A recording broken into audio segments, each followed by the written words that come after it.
Perspectivas de perdas. A gente ontem falava ainda quando tínhamos somente a confirmação da suspensão das exportações pelos chineses em algo em torno de 200 milhões de reais.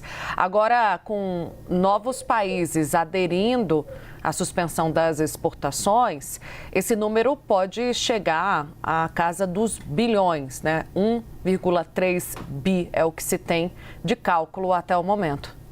Exatamente. Nós tivemos um cálculo, inclusive com a ajuda de Gabriel Garcia, nosso colega de Brasília, fazendo algumas contas, tentando enxergar o quanto estes países que já anunciaram restrições, China, União Europeia, Argentina, Chile, Uruguai e México, podem representar na nossa balança comercial pro setor de exportação de carne de aves. Cerca de 1 bilhão e 300 milhões de reais, levando em consideração os dados do mês passado, do mês de abril.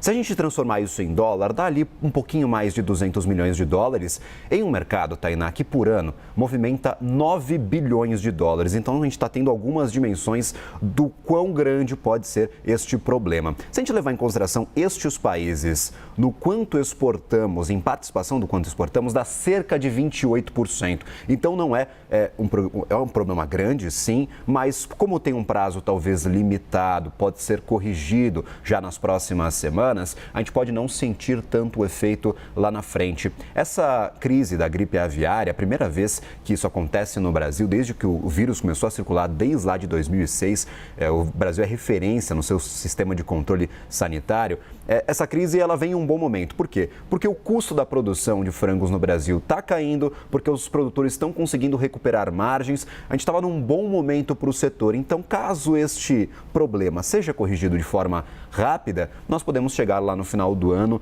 sem sentir tanto os efeitos para a economia brasileira. Lembrando, 200 milhões de dólares, talvez esperados por mês, de impacto na exportação de frangos em um mercado de 9 bilhões de dólares no ano passado.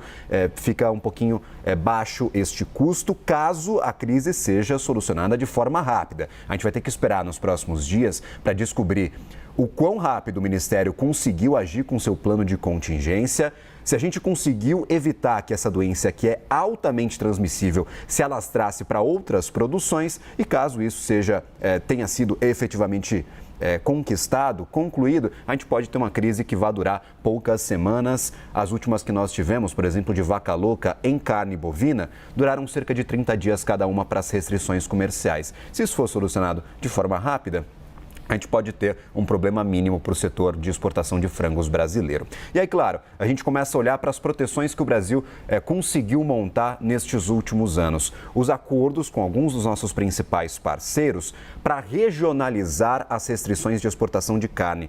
O ministro da Agricultura, ele pontuou isso ontem, falou, gente, a gente tem acordo com a Arábia Saudita, com Emirados Árabes Unidos, com as Filipinas e também com o Japão, para restringir a exportação de carne só do Rio Grande do Sul, naquela área de 10 quilômetros de isolamento. Estes países representam também cerca de 28% de tudo que a gente exportou no ano passado de carne de frango. Então, a gente está, de certa forma, protegido a esta crise, primeiro, por conta do sistema de controle sanitário altamente efetivo, elogiado e referência no mundo, e segundo, por essas proteções que o Brasil conseguiu montar ao longo dos anos, para caso a gripe aviária aparecesse aqui no país.